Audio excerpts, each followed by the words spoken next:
بسم اللہ الرحمن الرحیم۔ اسلام کے آغاز میں ٹاپک کیوں نہ اسے خود سمجھا کر دیکھیں۔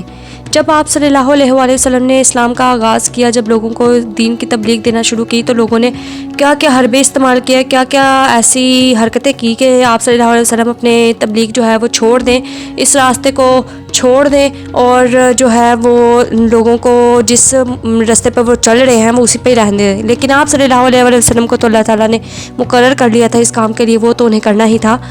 مکہ کے سرداروں کو رسول اللہ کی تعلیم اور دین میں ایسی باتیں نظر آتی جسے وہ کسی قیمت پر قبول کرنے کے لیے تیار نہیں۔ جب آپس میں بات کرتے تو کہتے محمد کو کیا ہو گیا ہے، وہ کہتا ہے کہ ہم اور ہمارے غلام برابر ہیں، بھلا یہ کیسے ہو سکتا ہے؟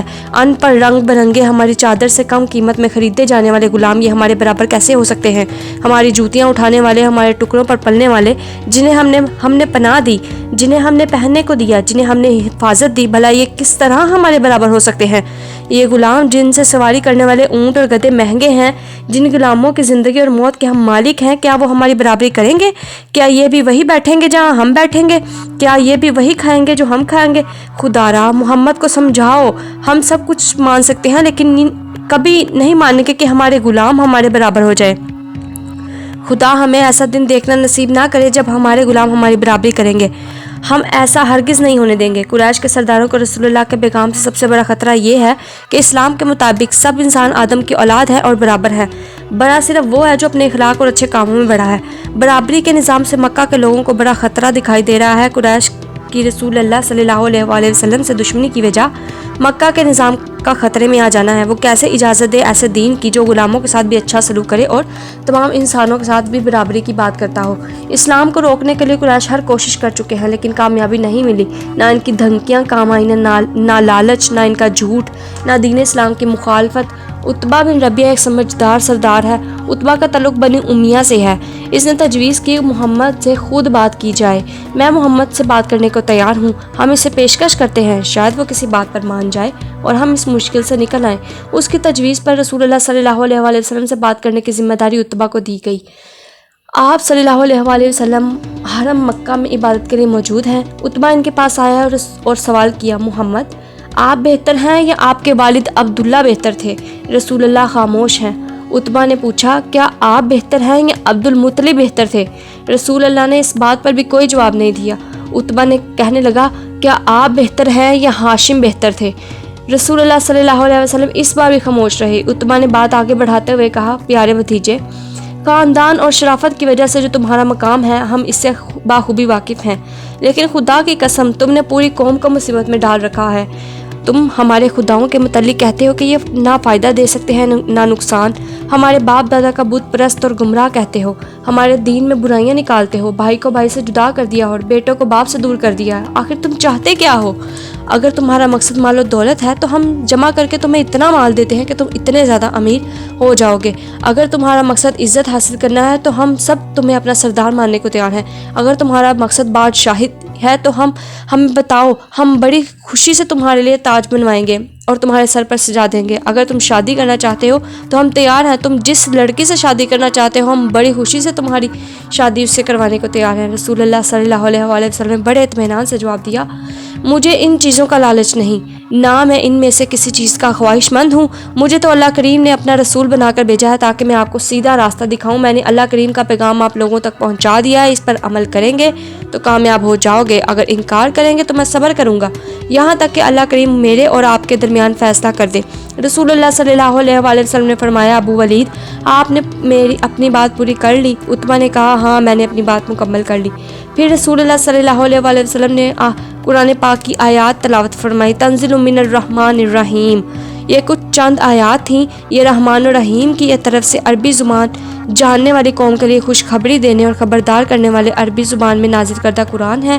یہ ایک ایسی کتاب ہے جس کے آیات میں تفصیلی احکام بیان کیے گئے ہیں، لیکن اکثر لوگ پھر بھی اس سے منہ پھیرتے ہیں اور اسے سننے کے لیے تیار ہی نہیں ہوتے۔ انہوں نے یہ تک کہہ دیا کہ محمد جس دین کی طرف سے آپ ہمیں بلا رہے ہیں اس کے لیے تو ہمارے دلوں پر پردے پڑے ہوئے ہیں اور کانوں میں وزنی روڑے پھنسے ہوئے ہیں، آپ کے اور ہمارے درمیان اختلافات کے پردے حائل ہیں، تو اے رسول آپ اپنا کام کیے جائیں، ہم اپنا کام کیے جاتے ہیں۔ عتبہ خاموشی سے سن رہا ہے اور اس کلام کی خوبصورتی پر حیران ہے۔ اس عربی زبان کی خوبصورتی پر حیران ہے۔ عتبہ اللہ کے کلام کے اثر میں کھو گیا ہے۔ رسول اللہ نے عتبہ سے کہا جو آپ کو سننا چاہیے وہ آپ نے سن لیا۔ عتبہ اٹھ کر قریش کے سرداروں کے پاس آیا۔ قریش کے سردار عتبہ کے چہرے کے تاثرات دیکھ کر حیران ہیں۔ رسول اللہ کے پاس جاتے ہوئے اور واپس آتے ہوئے عتبہ بدلا ہوا ہے۔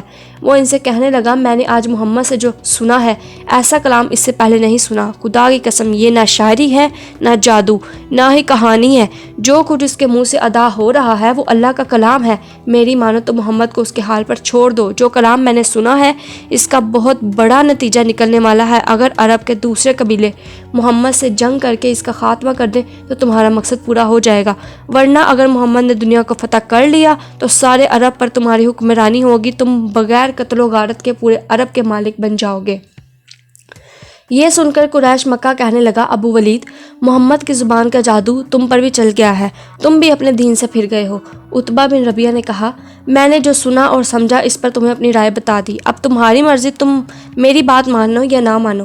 قریش کے سردار ساری حقیقت اور سچائی دیکھتے ہوئے بھی اپنی ضد پر قائم ہیں اور رسول اللہ پر ایمان نہیں لاتے۔ حضرت عبداللہ بن عباس رضی اللہ عنہ بیان کرتے ہیں قریش کی حالت دن بدن بگڑتی جا رہی ہے، وہ اپنی ساری کوششوں کے باوجود اسلام کو پھیلنے سے نہیں روک پا رہے۔ ایک دفعہ پھر مکہ کے سردار اکٹھے ہوئے۔ سورج ڈوبنے کے بعد وہ مکہ کعبہ کی دیوار سے ٹیک لگا کر بیٹھے تھے۔ انہوں نے فیصلہ کیا آج آدمی بھیج کر محمد کو یہاں بلاؤ، اس سے دو ٹوک بات کرتے ہیں۔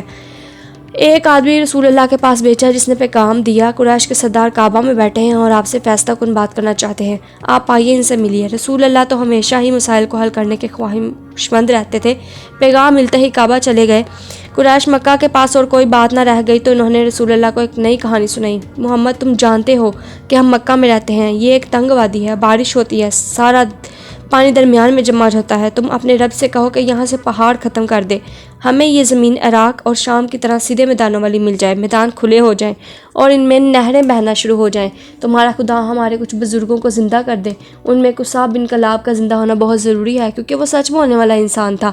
اگر ہم ان بزرگوں کو زندہ دیکھیں گے تو ان سے پوچھیں گے کہ تم سچے ہو یا نہیں، اگر انہوں نے تمہیں سچا کہا تو تم نے ہماری باقی مطالبات بھی پورے کر دیے تو ہم تمہیں سچا مان لیں گے، ہمیں پتہ چل جائے گا کہ اللہ کی بارگاہ میں تمہارا رتبہ بہت بلند ہے۔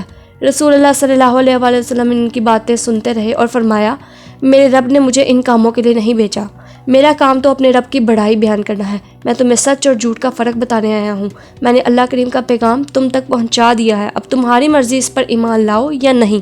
قریشی سردار اب ایک قدم اور آگے بڑھنے لگے اور کہنے لگے محمد اگر تم ہمارے فائدہ کے لیے کچھ نہیں کرتے تو نہ کرو، اپنے رب سے اپنے بھلے کے لیے ہی کہو، زیادہ نہیں تو اپنے رب سے کہو کہ وہ ایک فرشتہ تمہارے ساتھ مقرر کر دے جو تمہاری گواہی دیتا رہے، اپنے رب سے کہو کہ اس ریگستان میں باغ اگا دے، تمہارے لیے محلات تعمیر کر دے، تمہارے لیے دولت کی کثرت کر دے تاکہ تم موجودہ غربت سے نکل سکو، تمہیں اپنے لیے کچھ کمانے کی تکلیف نہ کرنی پڑے، ابھی تو تم ہماری طرح بازاروں کے چکر لگاتے ہو، ہماری طرح اس سلسلہ میں پریشان رہتے ہو، یہ سب باتیں تمہارے اپنے لیے قبول ہو جائیں تو ہم بھی تم پر ایمان لے آئیں گے۔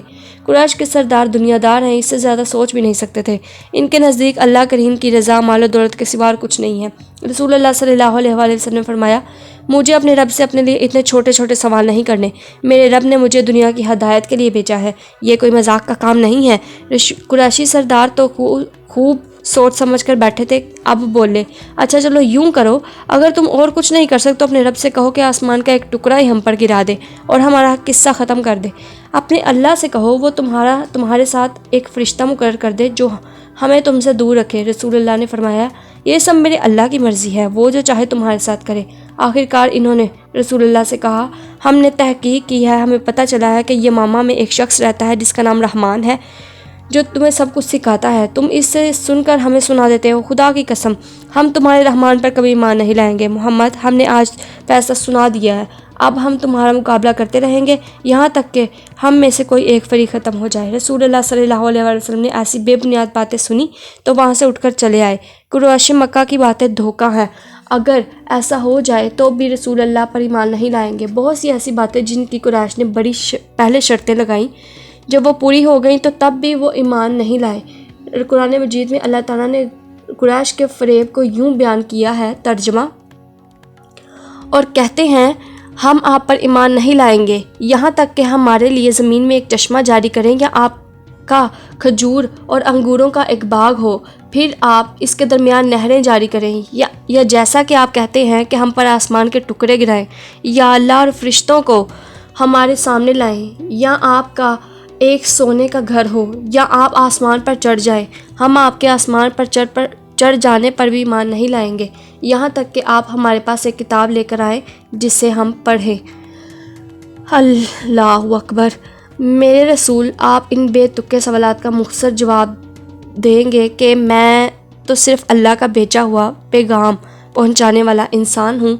آپ صلی اللہ علیہ وآلہ وسلم نے ان کی بے تکی باتوں کی طرف توجہ نہ کی، بلکہ اپنی منزل کی جانب روانہ رہے اور اسلام کی تبلیغ کو پھیلاتے رہے، اور یہ کام کرنے کے لیے وہ ہمیشہ دوسروں کی باتوں کو نظر انداز ہی کرتے رہے اور ان کی اذیتوں کو برداشت کرتے رہے۔ سبحان اللہ۔